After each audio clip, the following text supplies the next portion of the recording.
Statistique à deux variables, réaliser des prévisions graphiquement. Donc on repart sur notre exemple avec le nombre de gardes à vue et le rang, et puis on a déjà tracé notre nuage de points dans la vidéo précédente, et on va vouloir réaliser des prévisions. Le but des statistiques à deux variables, c'est de regarder un petit peu quelle est la tendance, et de la prolonger afin de réaliser des prévisions.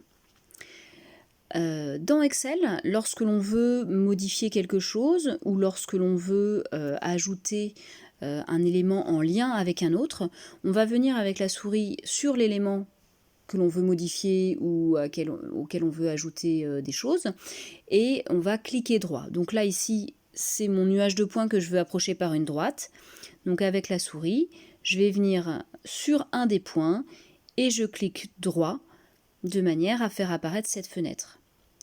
Je lis les propositions qui me sont offertes et là, je vois ajouter une courbe de tendance. C'est exactement ça, on veut ajouter la droite qui va approcher ce nuage de points. Donc je vais cliquer sur ajouter la courbe de tendance. Une fenêtre apparaît, mais cette fenêtre elle n'est pas très pratique puisqu'elle couvre le graphique que l'on avait initialement. Donc on va venir la déplacer afin de voir et le graphique et la fenêtre en même temps. Comme ça on pourra voir quels sont les effets de nos actions dans la fenêtre directement sur le graphique. Donc on a plusieurs possibilités. Pour le type de tendance, on a exponentielle, linéaire, logarithmique, polynomiale, puissance, moyenne mobile. Nous, ici, on voit bien que les points sont alignés, donc on utilisera la représentation linéaire.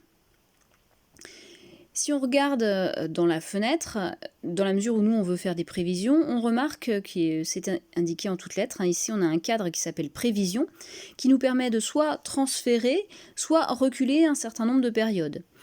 Le nombre de périodes, c'est le nombre d'années ou le nombre de rangs. Donc ici, transférer, ça va aller plus loin, reculer, ça va aller en arrière, donc ça va être pour les années précédentes. Nous, généralement, quand on veut faire des prévisions, si on veut regarder ce qui se passe dans le futur, donc on va utiliser transférer. Et puis ici, donc on va se positionner avec la souris dans cette case-là, et puis entrer le nombre de périodes qui nous intéressent.